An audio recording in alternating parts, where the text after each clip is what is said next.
Hello students, मैं Manoj Agarwal for the NEET classes Mukhyamantri Abhyuday योजना में आपका स्वागत है। आज का जो आपका टॉपिक है वह बायोमॉलिक्यूल्स का थर्ड पार्ट। इससे पहले आप बायोमॉलिक्यूल्स के फर्स्ट पार्ट में जैविक अणु में कार्बोहाइड्रेट पढ़ चुके हैं, लिपिड पढ़ चुके हैं। जो सेकेंड पार्ट था उसमें आपने बायोमॉलिक्यूल्स में प्रोटीन पढ़ लिया था, प्रोटीन के मिनरल्स पढ़ लिए थे, विटामिन पढ़ लिए थे।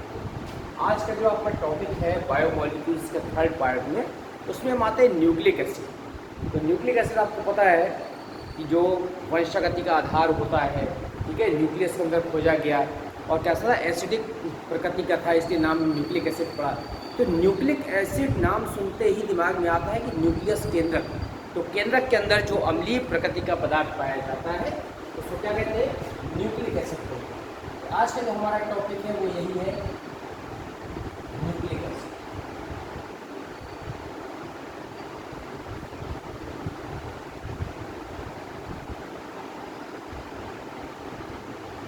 ठीक है, तो सबसे पहले यहाँ पर जो न्यूक्लिक शब्द है, न्यूक्लिन, तो क्या किया गया, केंद्रक के अंदर सर्वप्रथम एक पदार्थ डिस्कवर किया गया। सर्वप्रथम WBC न्यूक्लियस प्राप्त पदार्थ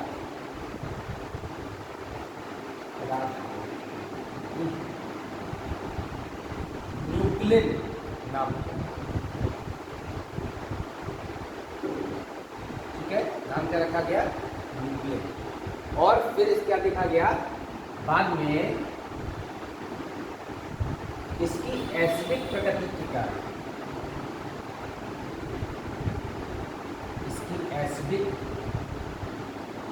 नेचर के कारण इसे न्यूक्लिक एसिड कहा जाता है। ठीक है, फ्लेमिंग ने सबसे पहले WBC के केंद्रक में जो है पदार्थ देखा, उसे न्यूक्लिन कहा गया। बाद में अल्टमान ने उसको क्या नाम दिया, न्यूक्लिक एसिड नाम दिया। ये अलग अलग साइंटिस्ट हैं जिसके आधार पर जो है अब जो इन्होंने न्यूक्लिक एसिड कहा। तो न्यूक्लिक एसिड जो है यहाँ पर दो प्रकार के होते हैं। कौन कौन से होते हैं, DNA और RNA।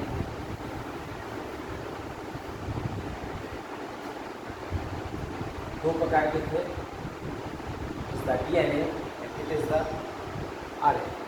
The full form of the DNA RNA भी आपको पता है। जो DNA होता है यहाँ पर होता है ribo nucleic acid and the full form of the RNA is ribo nucleic acid. ठीक है, ये क्या है, it is the genetic material most of the organism. Genetic material of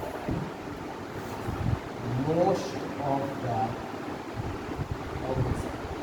अधिकांश जीवों का जो आनुवंशिक पदार्थ है वो DNA है। और ये मोस्टली जो RNA होता है वो जेनेटिक मटेरियल नहीं होता है, प्रोटीन सिंथेसिस में हेल्प करता है। तो केवल इन सम वायरसेस, ठीक है, it is the information molecule, information carrier, सूचना वाहक, इन मोस्ट ऑफ द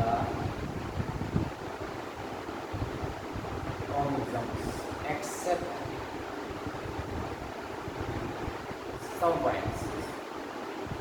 कुछ वायरस को छोड़कर के सभी जीवों में जो सूचना वाहक का कार्य होता है वो कौन करता है, RNA करता है। तो इस तरह से हमने देखा कि जो न्यूक्लिक एसिड है दो प्रकार का है, एक का नाम DNA रखा गया है, एक का नाम RNA रखा गया है।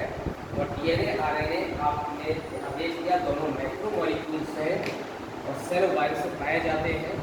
ठीक है, दोनों क्या है, ये मैक्रो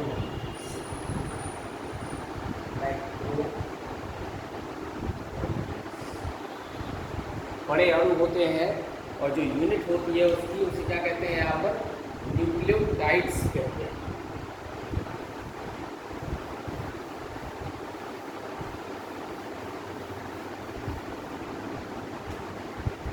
यूनिट न्यूक्लियोटाइड, क्या नाम रखा गया है,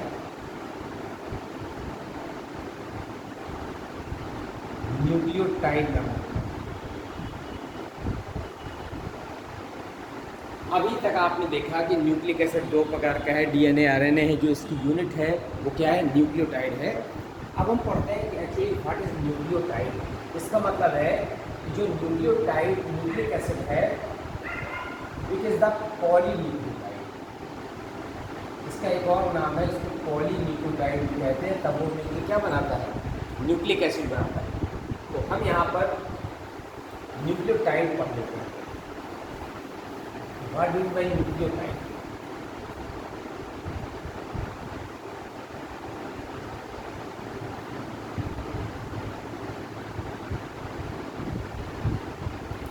It is made up of three, made up of nitrogenous base,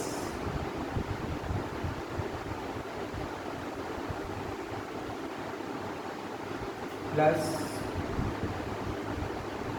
sugar plus phosphate, तीन चीज से मिलकर के न्यूक्लियोटाइड बना होता है। बेस, शुगर, फास्फेट, बीएसपी, ठीक है, it is not the particle, base sugar phosphate. अब आप देखिए, जो नाइट्रोजनस बेस है पहले हम उसको ले लेते हैं। तो एक चीज़ करते हैं, पहले लेते हैं nitrogenous base.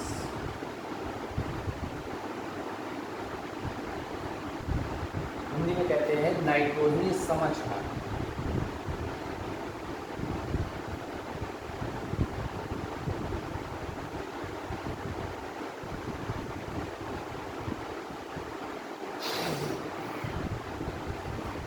Base of two types, दो तरह के बेस होते हैं, प्यूरीन एंड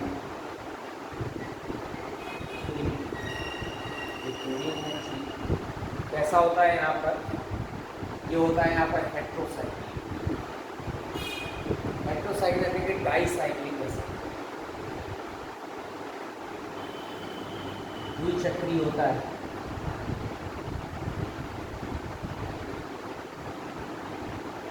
जो पिरिमिडीन होते हैं वो यहाँ पर मोनोसाइक्लिक होते हैं, उन्हें कहते हैं एकल चक्री।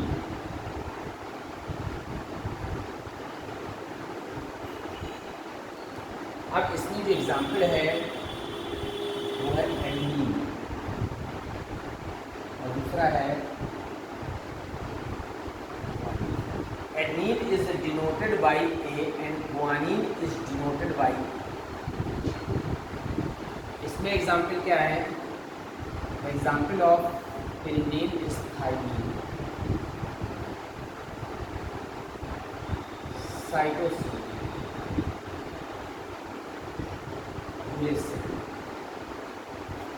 Thymine is denoted by T, cyto is denoted by C, and uracil is denoted by। Adenine, guanine इसके एग्जाम्पल है, थाइमीन, साइटोसिन, यूरेसिल, पिरिमिडीन के एग्जाम्पल। अब अगर यहाँ पर हम स्ट्रक्चर देखें, ठीक है ना, स्ट्रक्चर ऑफ प्यूरीन,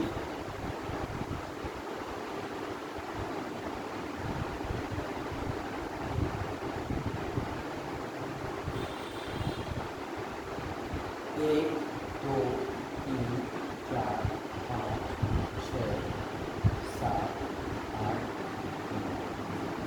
9 कार्बन का स्ट्रक्चर होता है यहाँ पर, इसे प्यूरीन रिंग कहते हैं, ठीक है ना, डाईसाइक्लिक होता है, आपको पता है। और जो पिरिमिडीन होता है, इसमें अगर हम अंदर ए लिख देते हैं एडनीन, तो ये एडनीन हो जाएगा। अगर इसमें जी लिख देते हैं तो ये गुआनिन हो जाएगा। तो मिलाकर ये प्यूरीन है। पिरिमिडीन अगर हमको देखना है मोनोसाइक्लिक में,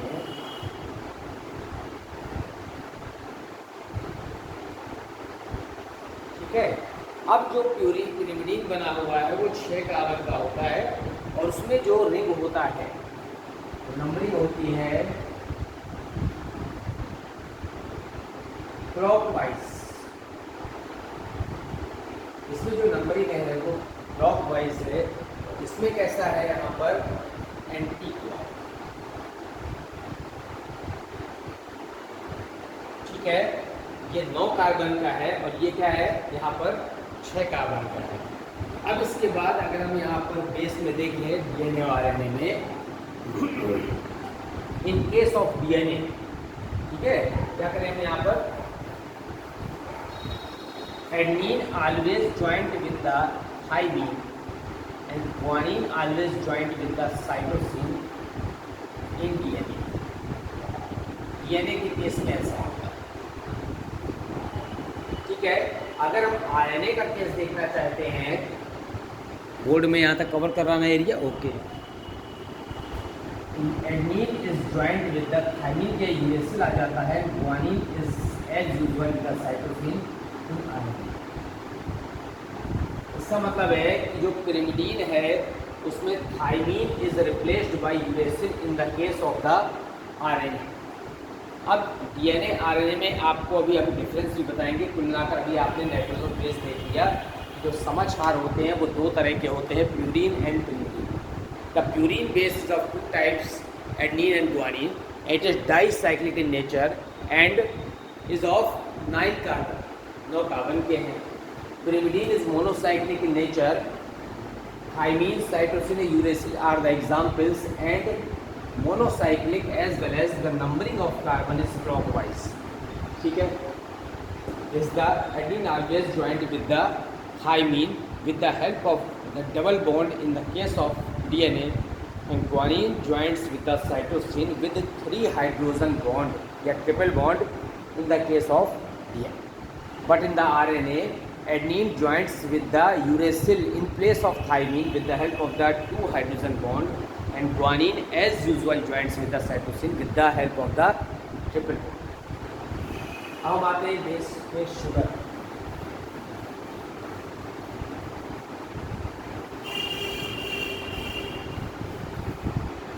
this is the sugar molecule, Hindi में कहते हैं यहाँ पर शर्करा। It is 5 carbon compound, 5 carbon की होती है। It is of 2 types, the ribose sugar and the deoxy ribose. The ribose sugar, the formula of ribose sugar is C5H10O5. It is found in the RNA. The deoxyribose is found in the DNA.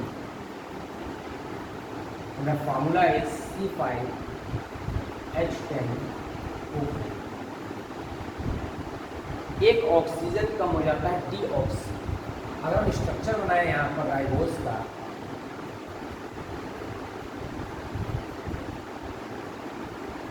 It is the 5 carbon compound, 1 2 3 4 and it is the 5. Here the HOH HOH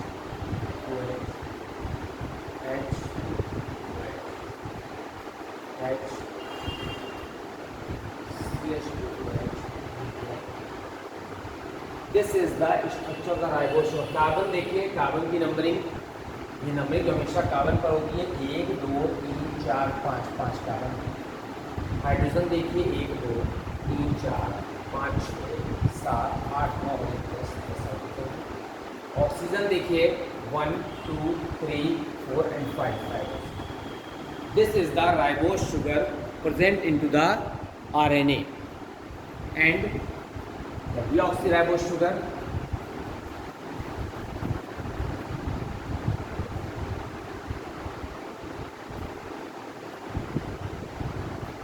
one, 2, 3, 4, 5.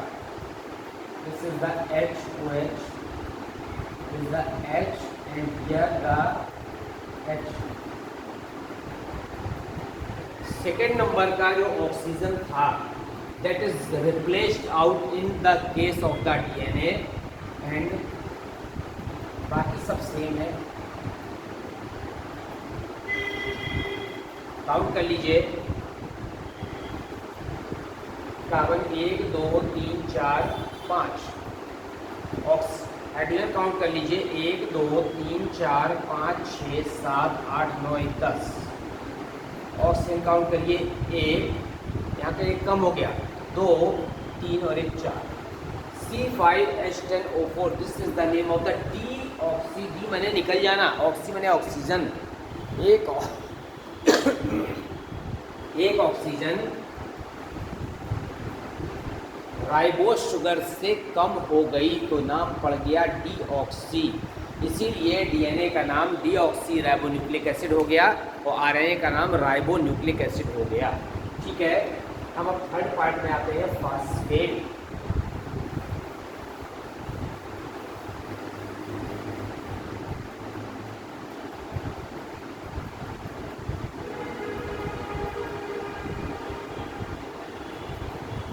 This is the phosphate. The formula is PO4 triple minus. ये हो गया phosphate. तो 3 चीज़ हमने पढ़ ली, base, sugar और phosphate. तीनों से मिलकर क्या बनता है?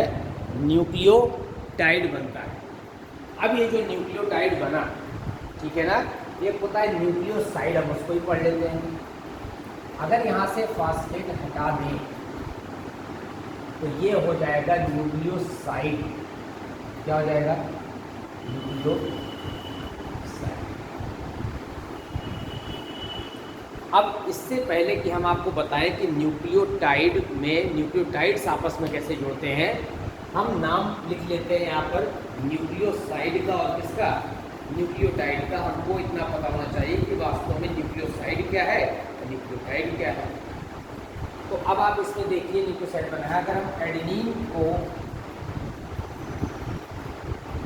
एडेनिन ज्वाइंट विद शुगर, अगर एडेनिन शुगर से जुड़ जाए, है ना, तो यहाँ पर जो नाम रखा जाता है वो क्या हो जाता है?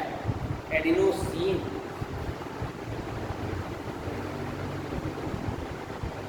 इस द न्यूक्लियोसाइड, केवल शुगर से जुड़ रहा है।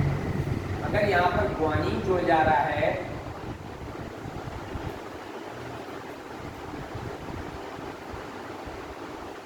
That is the guanosine. ठीक है ना, ये भी क्या है? न्यूक्लियोसाइड है। और अगर हम इसकी जगह यहाँ पर साइटोसिन से जोड़ दें, साइटोसिन से थाइमिन से, साइटोसिन को अगर हम जोड़ दें शुगर से तो बनता है साइटीन। अगर हम यहाँ पर किसको जोड़ दें? एडेनिन और थाइमिन को,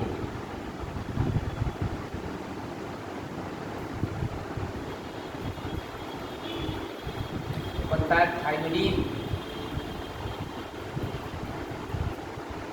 अगर हम यूरेसिल को जोड़ दें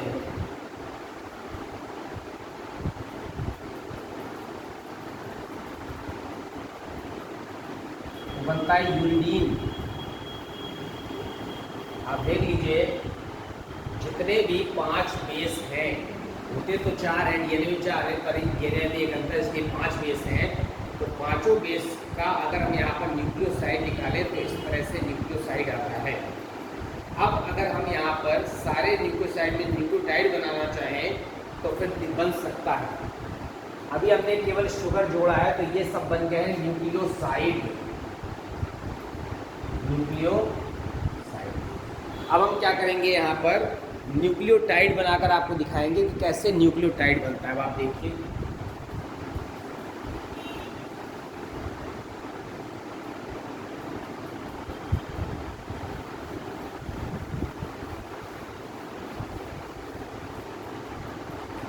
एडिनोसिन। एडिनोसिन को मतलब क्या था? ये न्यूक्लियोसाइड था। एडिनोसिन को जब हम एक फास्फेट से क्रिया करेंगे, 1 फास्फेट, एक फास्फेट से हमने किसी क्रिया कराई, एडिनोसिन की कराई, तो उसके बाद बनेगा AMP, एडिनोसिन मोनो फास्फेट, नाम पड़ेगा AMP। क्या बन गया? Adenosine monophosphate. अब ये जो एडिनोसिन मोनोफास्फेट बना है इसे एडिनाइलिक एसिड भी कहते हैं। क्या कहते हैं? या एडिनाइलिक एसिड। अब इसी AMP की क्रिया हम फिर से एक फास्फेट से करा दे रहे हैं, तो बनेगा एडिनोसिन डाइफास्फेट।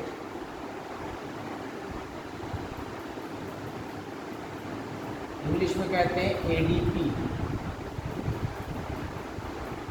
और फिर से ये जो ADP है फिर से एक फास्फेट से क्रिया कर लेगा, तो ये बनेगा एडिनोसिन ट्राइफास्फेट, ATP। तो एडिनोसिन मोनोफास्फेट, एडिनोसिन डाइफास्फेट और एडिनोसिन ट्राइफास्फेट, ये जो बन गया है ATP। ये क्या है यहाँ पर? ये सब न्यूक्लियोटाइड हैं, ठीक है ना? क्या है ये? न्यूक्लियोटाइड। ये है न्यूक्लियोटाइड। अभी तक हम क्या बना रहे थे? न्यूक्लियोसाइड। इसी तरह से दूसरा बनाइए, ग्वानोसिन ले लीजिए, ग्वानोसिन प्लस 1 फास्फेट,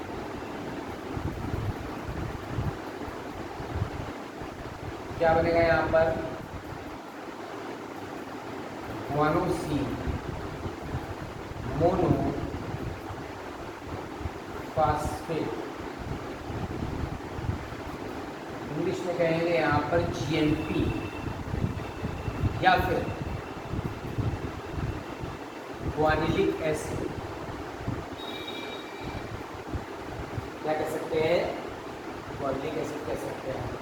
फिर इसके बाद जो GMP है,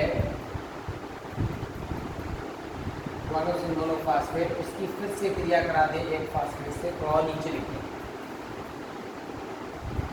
ग्वानोसिन मोनोफास्फेट की फिर से क्रिया करा दें एक फास्फेट से, तो बन जाएगा यहाँ पर ग्वानोसिन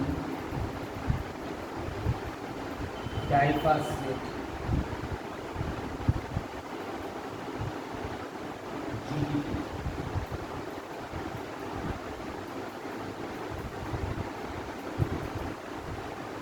GDP की क्रिया फिर करा दें एक फास्फेट से, तो बन जाएगा यहाँ पर ग्वानोसिन ट्राइफास्फेट,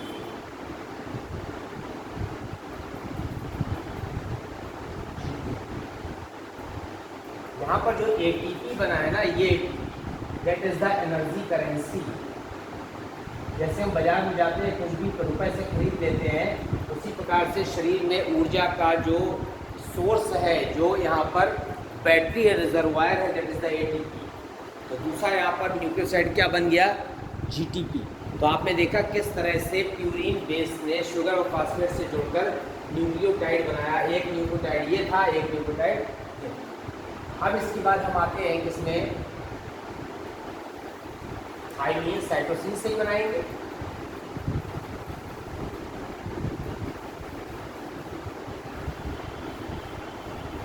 थाइमिडिलिक एसिड की क्रिया कराते हैं।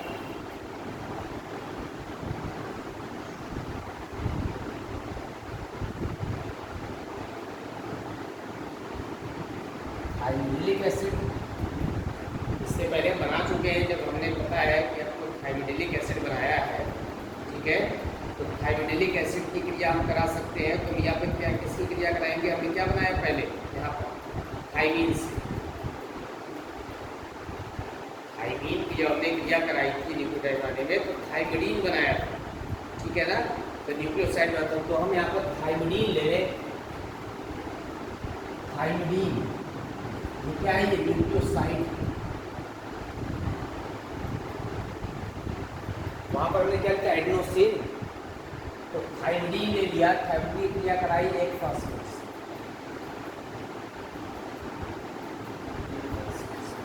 क्या बना यहाँ पर, थाइमिडिलिक।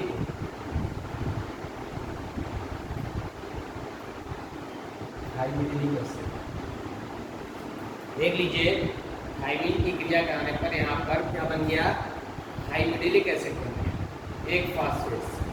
फिर इसके बाद अगर दूसरे से कराएंगे तो क्या बनेगा यहाँ पर, थाइमिन डाइफास्फेट, तो क्या बनेगा, थाइमिन ट्राइफास्फेट, ठीक है। तो वो बनेंगे इसी तरह से, चाहे आप साइडिक मोनोफास्फेट कह दीजिए इसी को, या क्या कह दीजिए यहाँ पर थाइमिडीन मोनोफास्फेट भी कह सकते हैं, या थाइमिडीन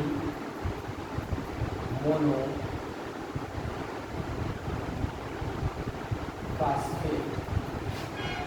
टीएमपी, हम यहाँ पर टीएमपी फिर से ले लेंगे, इसकी यहाँ पर फिर एक फास्फेट से क्रिया करा देंगे, तो क्या बनेगा, थाइमिन डाई फास्फेट, ये बन गया टीडीपी।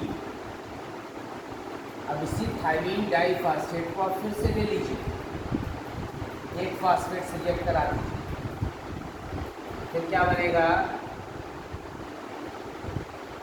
थाइमिडीन ट्राई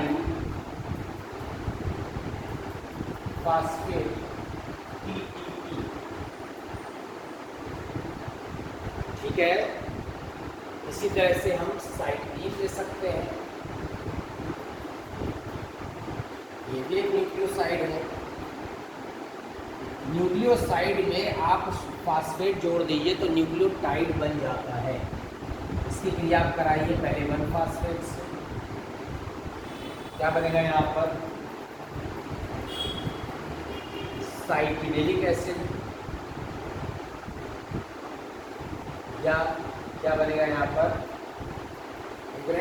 जैसे बना थाइमिन मोनोफास्फेट, ये बन जाएगा साइक्लिन मोनोफास्फेट, नीचे लिखिए cyclin monophosphate,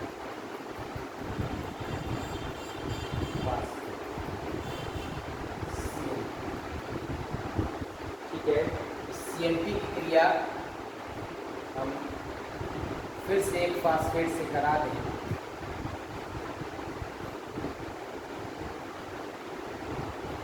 cyclin diphosphate,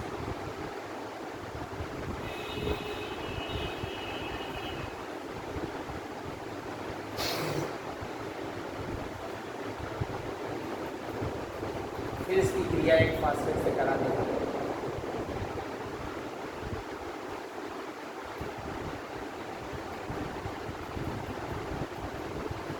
cyclin triphosphate,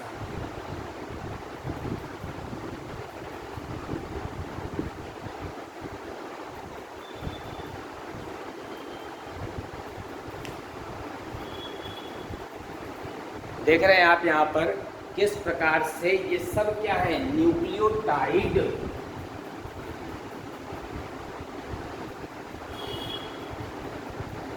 क्या बन रहे हैं, न्यूक्लियोटाइड बन रहे हैं।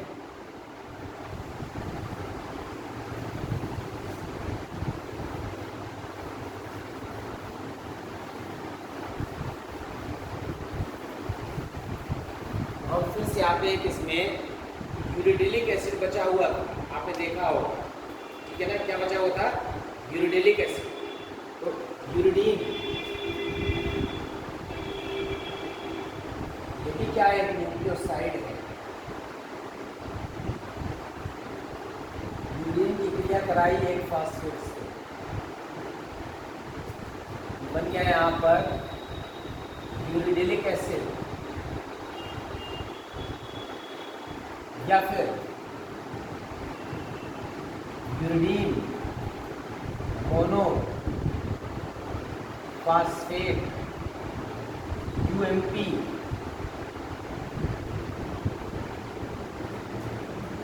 again UMP is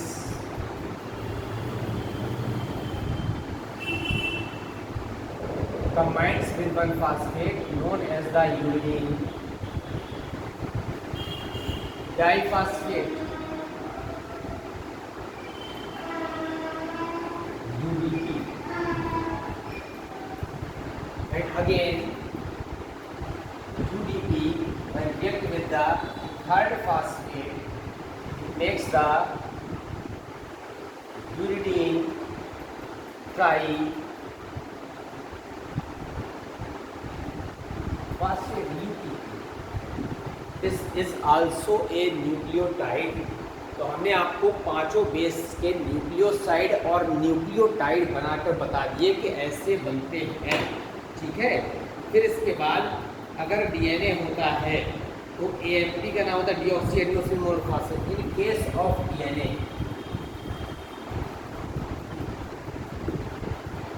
in case of DNA AMP को क्या कहते हैं, डी माने डीऑक्सी एडिनोसिन मोनोफॉस्फेट,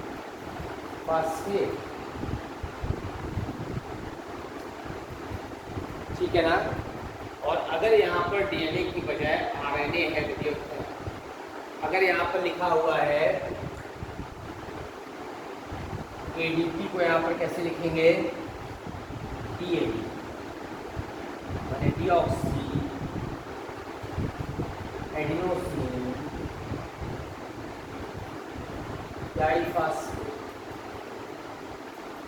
तो अगर कहीं पर डीएनए के लिए बात कर रहे हैं तो स्मॉल डी लगा देते हैं, और आरएनए के लिए बात कर रहे हैं तो स्मॉल नहीं लगाते हैं, ठीक है। अब यहाँ पर हम देखते हैं कि जो फास्फेट होता है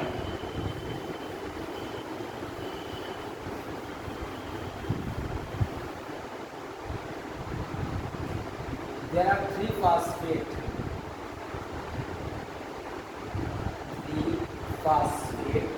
are इसमें न्यूक्लियोटाइड बनता है, 3 फास्फेट होते हैं। जैसे एक होता है AMP, फिर एक बना ADP, फिर एक होता है ATP। ये क्या है, यहाँ पर एनर्जी करेंसी है। इसमें केवल एक फास्फेट है, इसमें कितने फास्फेट हैं, 2 फास्फेट है। यहाँ पर कितने हैं, यहाँ पर 3 फास्फेट, ठीक है। तो फास्फेट की संख्या बढ़ती जाती है तो एनर्जी करेंसी भी बढ़ती जाती है। आप देखिए ऐसा शुगर का स्ट्रक्चर आप लोग बनाते हैं 1 2 3 4 5, ये शुगर लिखा हुआ है यहाँ पर, ठीक है। तो एक फास्फेट यहाँ पर जोड़ दिया आपने, इससे 5वें नंबर से ये सब फास्फेट जोड़ते हैं। इसके बाद दूसरा फिर फास्फेट जोड़ते हैं आप ऐसे, तो फिर ऐसा ही। ये क्या है, यहाँ पर number of energy rich bond है, हाई एनर्जी बॉन्ड है। क्या है ये, high energy bond, and the lot of energy is stored in this high energy bond. इसीलिए एटीपी को यहाँ पर क्या कहते हैं, एनर्जी करेंसी कहते हैं। और सबसे 31 किलो जूल एनर्जी निकलती है, 31 किलो जूल एनर्जी पर मोल। इतनी एनर्जी होती है हाई एनर्जी बॉन्ड में, यहाँ पर 31 किलो जूल एनर्जी हर बॉन्ड में पाई जाती है पर मोल में, ठीक है। अब इसके बाद हम आते हैं ज्वाइनिंग ऑफ पॉलीन्यूक्लियोटाइड्स। इसमें आ जाए पॉलीन्यूक्लियोटाइड। तो पॉली में हम यहाँ पर डाइन्यूक्लियोटाइड देख सकते हैं कैसे बन रहा है। यहाँ पर द ज्वाइनिंग ऑफ न्यूक्लियोटाइड,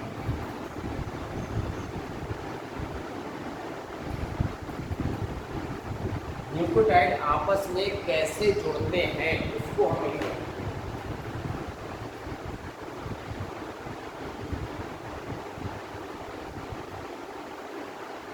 अब देखिए आप यहाँ पर, this is the base, 9 carbon का है, हम समझ जाएंगे या तो एटीन होगा या guanine. The 9th carbon of the base is joined with first carbon of the sugar, and the phosphate is always joined with the 5th carbon of the sugar. This is a nucleotide. The base, sugar and phosphate in case of urine.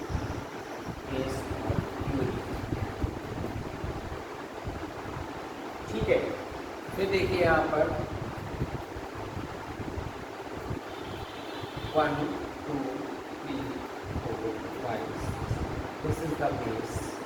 The first carbon of the base joins with first carbon of the sugar, and phosphate is always joined with the 5th carbon. This is also a nucleotide. In case of, इसीलिए pyrimidine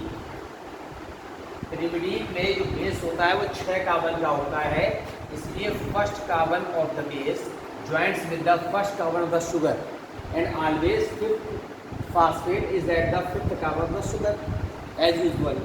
In the case of purine, the 9th carbon joins with the first carbon of the sugar, and phosphate is always with the 5th carbon as usual. ठीक है, अब दूसरा nucleotide जोड़ना, ये एक nucleotide है, अगर इसके बाद हमको अगेन दूसरा न्यूक्लियोटाइड जोड़ना है तो आप देखिए यहाँ पर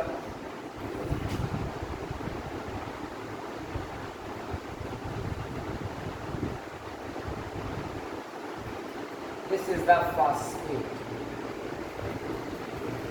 and this is the sugar, the 5th carbon, and this is the base. एक तरफ से 5वें नंबर से जुड़ा हुआ है फास्फेट और दूसरी तरफ से शुगर के तीसरे नंबर से जुड़ा हुआ है. This is the dinucleotide,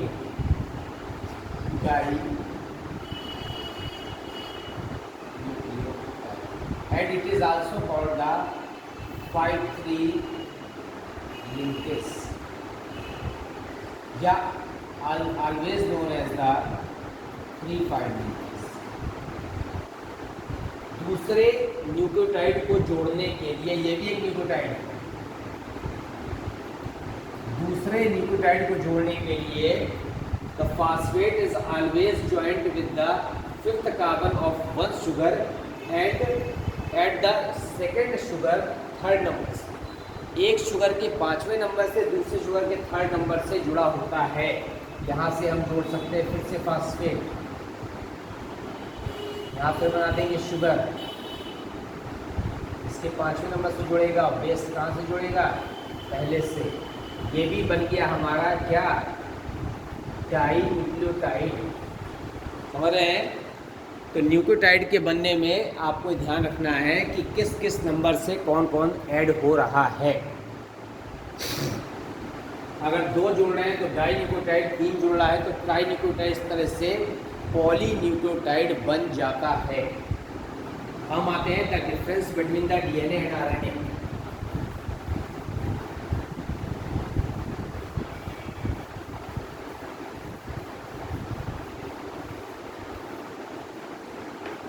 difference अब तक पढ़ना है हमको, किसमें किसमें पढ़ना है, between the DNA and the RNA.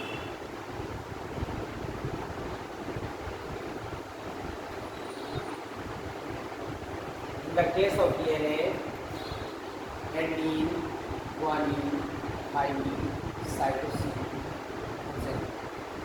या the adenine, guanine, glycine, cytosine। ठीक है, डीएनए कैसा होता है? Double helical. ये मोस्टली कैसा होता है? सिंगल स्ट्रैंडेड, एकल चक्र या एकल सूत्री। ठीक है,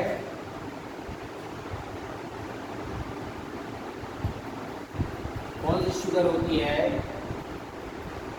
D oxy ribose sugar.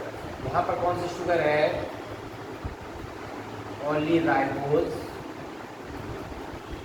Sugar. ठीक है, another difference, the genetic material, क्या ये आनुवंशिक पदार्थ है? ये क्या है? यहाँ पर सूचना वाहक, इंफॉर्मेशन कैरियर, सूचना वाहक। This is the main difference between the DNA and RNA. इसके अलावा यहाँ पर बेस पेयर होते हैं, वो मिलियंस में होते हैं, और यहाँ पर क्या होते हैं? 100 से 5,000 होते हैं। Base pairs millions.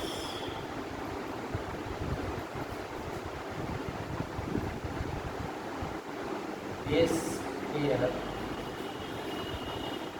500 से 5,000 तक हो सकता है।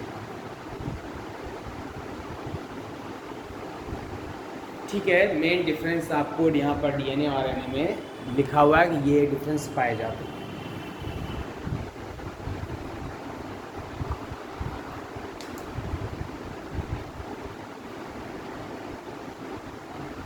उम्मीद है आपको समझ में आ रहा होगा। हम आते हैं यहाँ पर the double helical model of the DNA.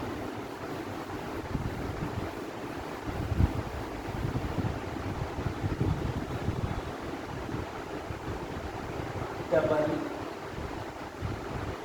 Helical model of DNA की ट्यूकोमिस मिश्रण। ठीक है ना, कई साइंटिस्ट हुए हैं यहाँ पर, वाटसन ने एक्सप्लेन किया है, लेकिन रोज़ालिंड फ्रैंकलिन और मॉरिस विल्किंस ने, Rosalind Wilkins, Rosalind Franklin and Maurice Wilkins proposed on the basis of X-ray diffraction, X-ray विवर्तन के आधार पर उन्हें किया, and model was given by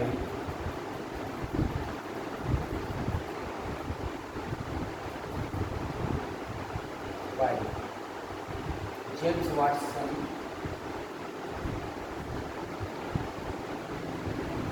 Francis Crick,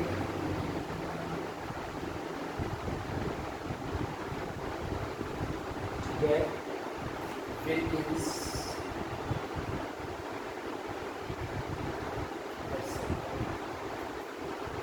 इन्होंने मॉडल दिया। ठीक है, अब इनके मॉडल के अनुसार, according to this model, the DNA is made up of the two strands coiled with each other. According to this model,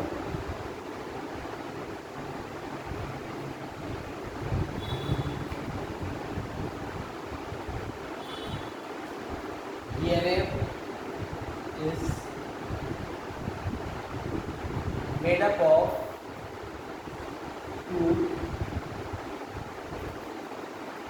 strands coiled around mid axis, central axis.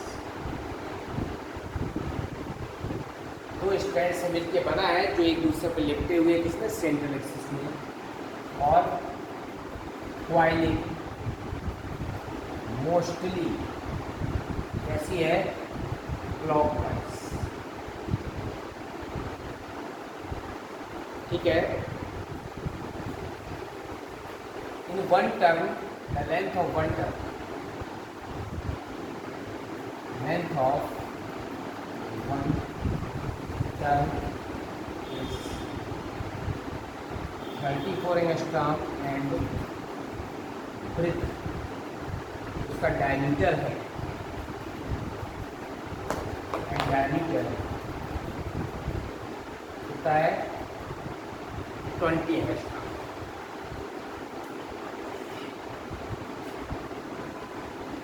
फिर इसके बाद क्या है, इतना लेंथ हो गई इसकी और इतना डायमीटर हो गया, that 10 base pair there are 10 base pair one term. ठीक है। Adenine always joint with the thymine with the help of double bond and guanine joined with the cytosine with the help of the triple bond. Both strands are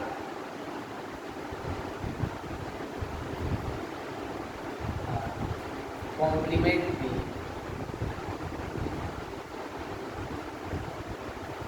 and anti-parallel। ये important point है। जैसे आप divider वाली road में जाते हैं तो एक तरफ से आने का है, एक तरफ से जाने का है, इसे एंटी पैरेलल कहते हैं। इसे दो मार्कर हैं, एक का हेड नीचे है, एक का हेड ऊपर है, लेकिन ये पैरेलल है, लेकिन ये क्या है एंटी पैरेलल। तो उसमें एक स्ट्रैंड अगर 3 डैश से 5 डैश की तरफ जा रहा है, आपको बताया था ना शुगर की ज्वाइनिंग फॉस्फेट, तो दूसरा स्ट्रैंड कहा जाएगा 5 dash. These are the anti parallel, प्रति समानांतर। संपूरक क्या है, अगर एक स्ट्रैंड में यहाँ पर बेस का टर्म हमको पता है एडीन है, थायमिन है, ग्वानिन है, तो दूसरा जो स्ट्रैंड होगा, ये सपोज करिए 3-5, दूसरा स्ट्रैंड 5-3 होगा, इसमें एडीन के सामने क्या लगा होगा थायमिन, थायमिन से एडीन, ग्वानिन से साइटोसिन। ये बेस का क्रम संपूरक कहलाता है कि अगर एक स्ट्रैंड में एडीन है तो सामने की तरफ डीएनए में क्या होगा थायमिन ही होगा, अगर इस तरफ थायमिन है तो इस तरफ एडीन ही होगा, फिर ग्वानिन है तो यहाँ साइटोसिन ही होगा, अगर साइटोसिन ग्वानिन ही होगा। अगर एक स्ट्रैंड का सीक्वेंस हमको पता है तो दूसरे स्ट्रैंड का सीक्वेंस हम जान जाएंगे। इसके अलावा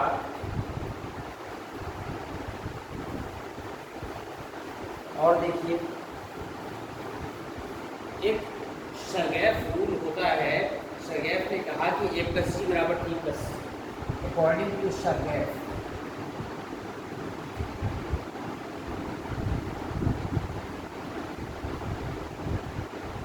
A+G = T+C।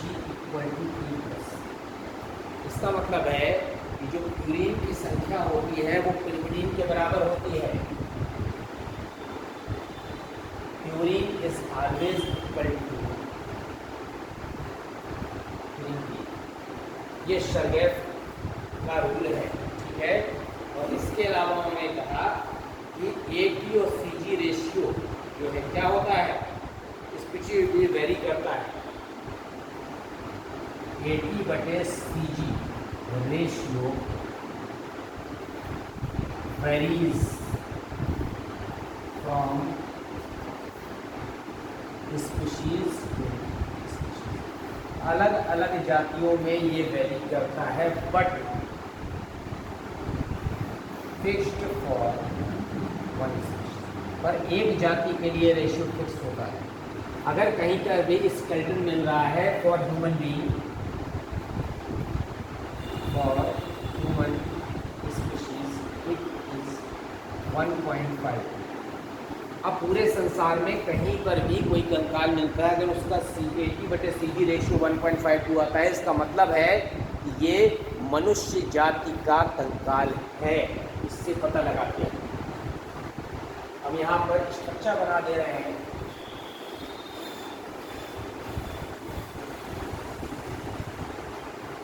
हम ऐसे डॉट डॉट करके सेंटर लाइन बनाते हैं। बहुत सब कुछ हो जा रहा है।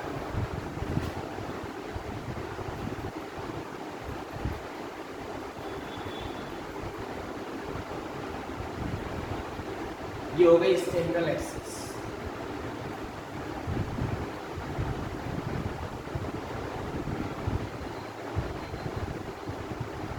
This is the one term 34। This is the diameter 20 mm। This is the central axis. ठीक है, these are the strands। The one strand is 3 dash to 5 dash, and other is the 3 dash to 5 dash. There are 10 base pair in the one term। एक term है यहाँ से। This is the adenine to thymine, guanine to cytosine, cytosine to guanine, guanine to cytosine, thymine to adenine, adenine to thymine, guanine to cytosine, guanine to cytosine, adenine to thymine और thymine to adenine।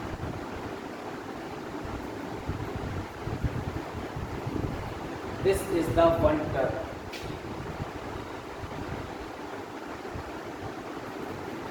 Okay, this is the central axis। This is the double helical model of double helical model।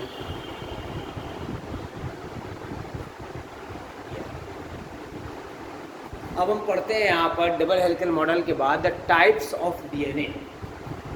ठीक है, ये आपको clear हो गया। ये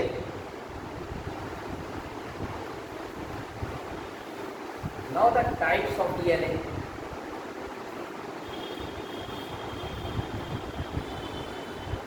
types of on the basis of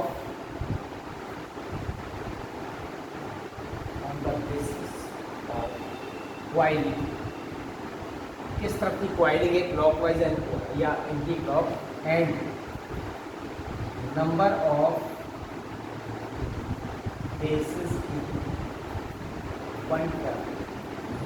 एक term में कितने बेस हैं और कितने किस तरह की क्वाइलिंग है। A DNA, P DNA, C DNA, D DNA and Z DNA. यानी कितनी तरह के हैं, 5 तरह के हैं। A B C D. ठीक है ना। अब ए डीएनए कैसा है, यहाँ पर जो बी डीएनए है हमारा, वही हमारा क्या है, मोस्ट कॉमन डीएनए है। बाकी ये राइट हैंडेड होता है। ठीक है, और 11 बेस पर right handed,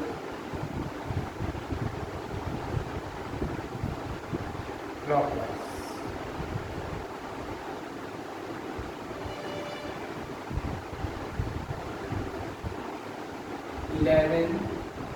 base pair in one term.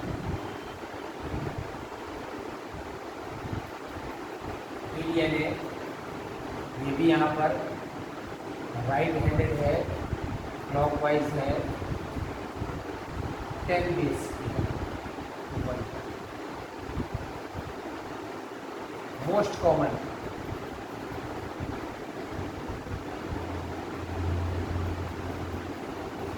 CDNA है, ये भी राइट हैंडेड है, क्लॉकवाइज है, और यहाँ पर बेस पेयर की जो संख्या होती है, यहाँ 11 थी, बीडीएनए में कितनी थी, 10 थी, यहाँ 9.5 होती है।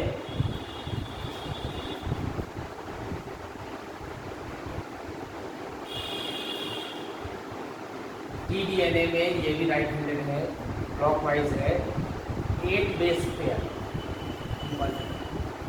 The ZDNA it is the anti-clockwise। कैसा है ये, एंटी क्लॉकवाइज। तो कैसा होता है, zigzag होता है। हिंदी में कहते हैं वामावर्त दशा। ये लेफ्ट हैंडेड डीएनए इसमें जो नंबर ऑफ बेस पेयर होते हैं वो होते हैं 12 base pair in one term. कितने हो रहे हैं? 12 बेस पेयर। तो मोस्ट कॉमन टाइप का कौन सा है? pDNA है, जो हमको स्टडी करना है। ठीक है, चलिए अब इसके बाद हम आते हैं डीएनए के बाद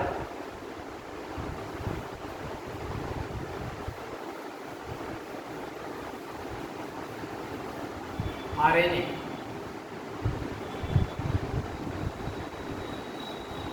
पूरा नाम है राइबोन्यूक्लिक एसिड।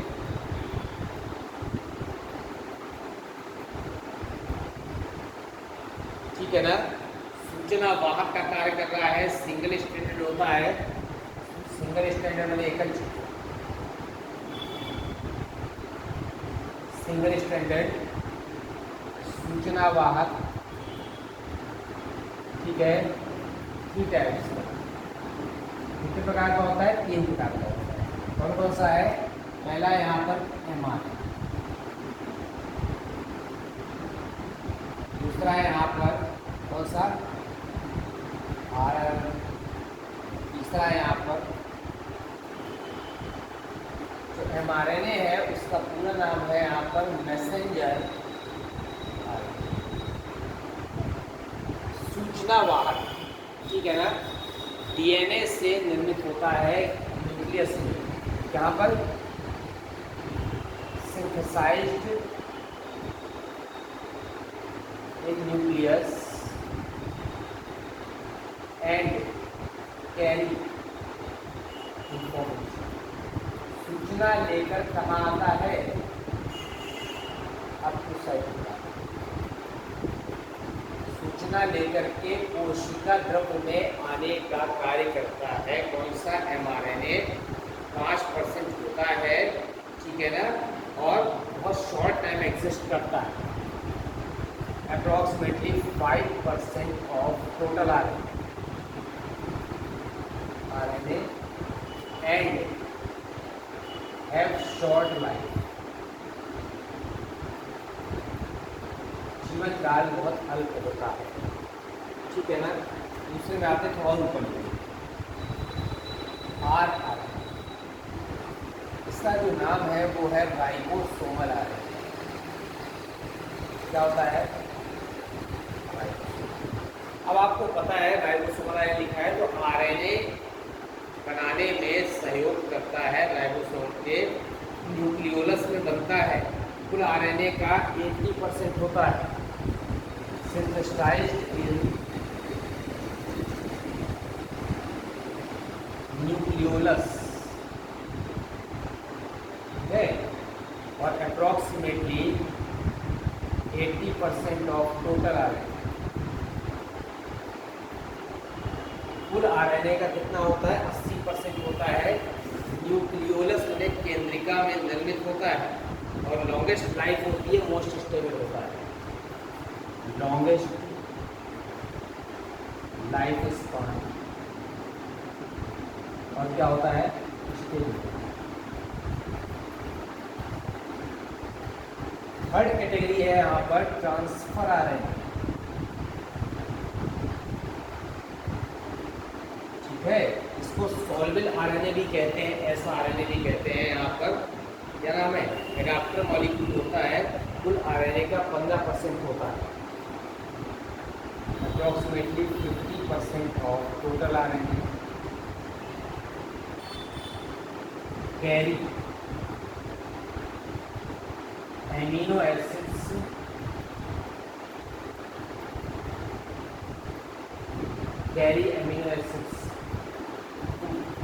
कहाँ तक ले जाता है? RNA। ठीक है, फॉर प्रोटीन सिंथेसिस, और उनको आपस में जोड़ के प्रोटीन सिंथेसिस बनाने के लिए मेनली यही वाला आरएनए भाग लेता है। और कैसा होता है यहाँ पर structure? Clover leaf model. Clover leaf model की तरह होता है। हम यहाँ पर क्लोवर लीफ मॉडल बना दे रहे हैं।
This is the clover leaf model of the tRNA, ठीक है ना।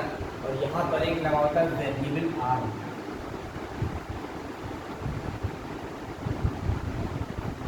This is the amino acid acceptor R, ठीक है ना। This is the T psi C loop. This is the DHU loop. This is the DHU arm. This is the T size C arm. This is the anti-codon loop. This is the anti-codon arm. This is the clover leaf model of tRNA. इसका structure बना हुआ है clover leaf model. TRNA का जो clover leaf model होता है वो आपके सामने यहाँ पर डिस्क्राइब्ड है, बना हुआ है, आपने देख लिया। इस तरह से हमने डीएनए के बारे में पढ़ लिया, आरएनए के बारे में पढ़ लिया। शॉर्ट में हम आपको एंजाइम के बारे में पढ़ा दे रहे हैं। इसके बारे में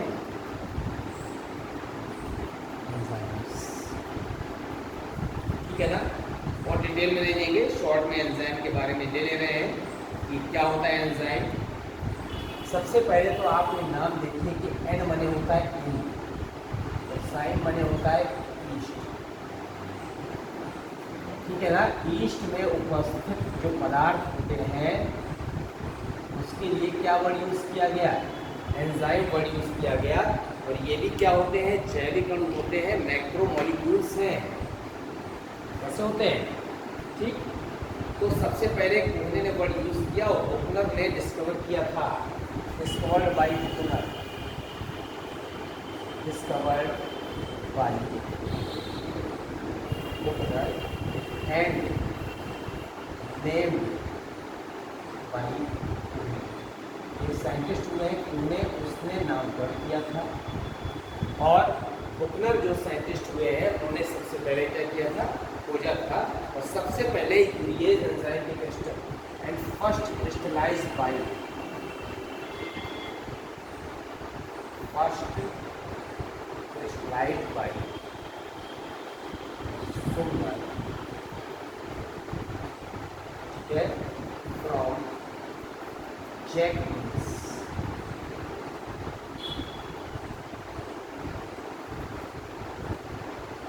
and named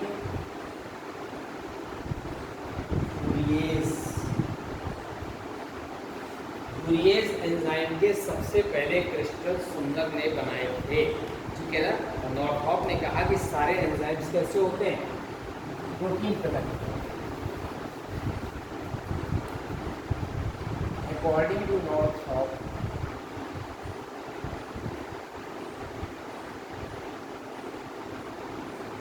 all enzymes are protein। Northrop ने कहा कि सारे एंजाइम प्रोटीन होते हैं, ठीक है ना। अब क्या होते हैं यहाँ पर, enzymes are the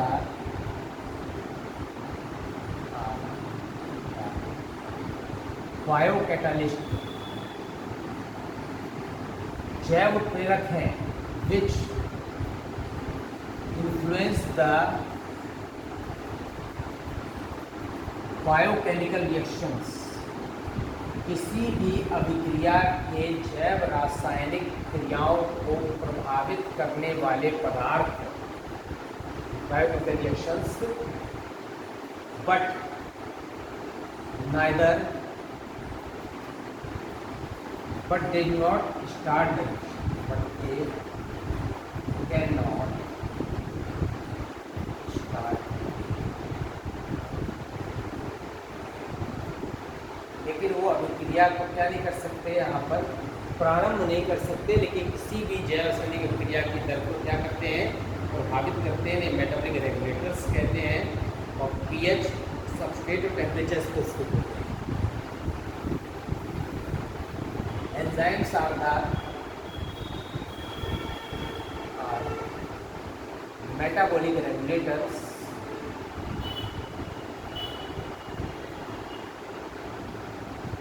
and pH specific substrate specific and temperature specific, इन पदार्थों के प्रति ये विशिष्ट होते हैं। ठीक, अब अगर उनका नेचर देखा जाए एंजाइम का तो रीयूजेबल होते हैं और इक्विलिब्रियम को चेंज नहीं कर सकते। Enzymes are reusable and can not exhaust pH।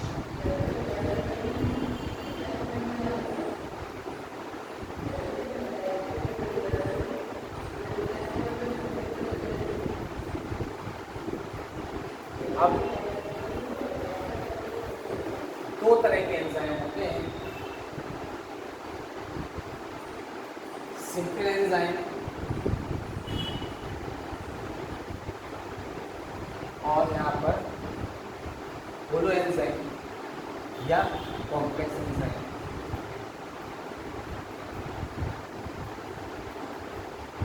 तो सिंपल एंजाइम और कॉम्प्लेक्स एंजाइम दो तरह के हैं, आपको यहाँ पर थोड़ा सा देखना है क्या क्या हो सकता है।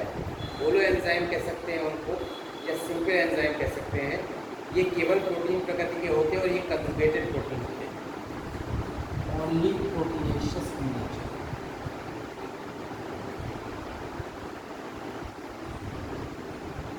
केवल प्रोटीन प्रकृति के अगर एंजाइम हैं तो वो क्या है, सिंपल। कॉम्प्लेक्स एंजाइम को हम यहाँ पर कंजुगेटेड भी कहते हैं। क्या कहते हैं, कंजुगेटेड भी कहते हैं। एक और नाम है इसको होलो एंजाइम। जो होलो एंजाइम होता है उसमें दो पार्ट होते हैं, एक होता है प्रोटीन पार्ट, प्रोटीन पार्ट, और एक होता है यहाँ पर नॉन प्रोटीन पार्ट। दोनों में बहुत सा डिफरेंस है कि जो यहाँ पर नॉन प्रोटीन पार्ट होता है उसको कोफैक्टर कहते हैं, कोफैक्टर, और जो प्रोटीन पार्ट होता है उसको एपोएंजाइम कहते हैं। This is called the apoenzyme. इधर मार्कर बहुत कम तो नहीं चल रहा,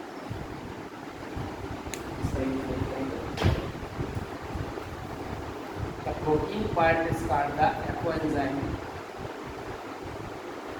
and the non-protein part is called the यहाँ पर कोफैक्टर। ठीक है, अब कोफैक्टर में अलग अलग कैटेगरी है, कोएंजाइम हो सकता है, प्रोस्थेटिक ग्रुप हो सकता है, ये कुछ भी हो सकता है। कोएंजाइम,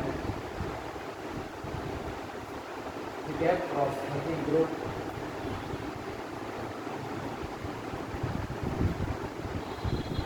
या फिर मेटल आयंस। इनमें से कोई भी पार्ट हो सकता है, उसे कॉम्प्लेक्स एंजाइम कहते हैं। और एंजाइम कभी भी आपकी बॉडी में यहाँ पर आवश्यकता अनुसार निर्मित होते हैं।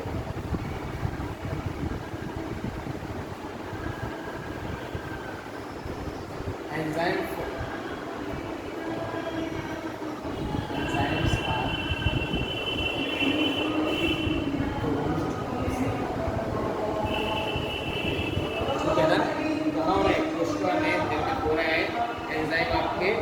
और एंडो एंजाइम हो सकते हैं और एक्सो हो सकते हैं।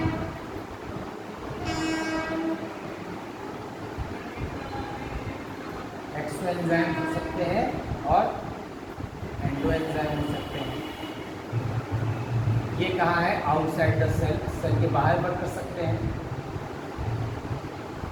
सेल के बाहर वर्क कर रहे हैं, वहाँ पे एग्जाम में आप देखिए हमारी जो आहार नाल है वो सेल के बाहर का पार्ट है और एलिमेंट्री कैनाल में वर्क कर सकते हैं एंजाइम।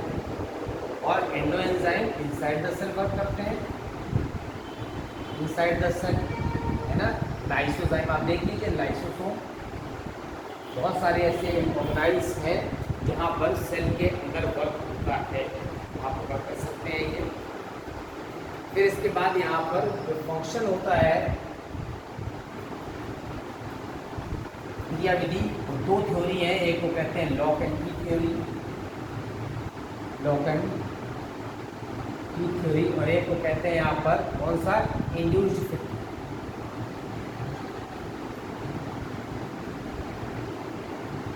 लॉक एंड की थ्योरी किसने दी थी यहाँ पर, एमएल फिशर ने दी। उन्होंने कहा कि जैसे एक विशेष चाबी विशेष ताले के सॉकेट में फिट हो जाती है, उसी तरह से ये थ्योरी काम करती है। और इंड्यूस्ड फिट थ्योरी पोस्टलैंड ने दी थी। इसने कहा कि एंजाइम की जो संरचना होती है, ये एंजाइम, ये क्या है, these are the active sites, विशिष्ट सक्रिय स्थल होते हैं जो अभिकारक को या क्रियाधार को किसमें बदल देते हैं, प्रोडक्ट।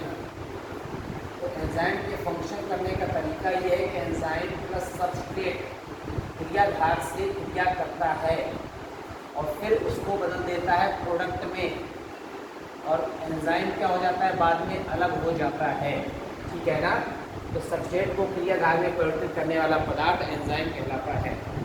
आज हमने आपको बायोमॉलिक्यूल्स के थर्ड पार्ट में सारे टॉपिक कंप्लीट कर दिए। अब नेक्स्ट टॉपिक जो मिलेगा उसमें हम सब देखेंगे। Okay, thank you students.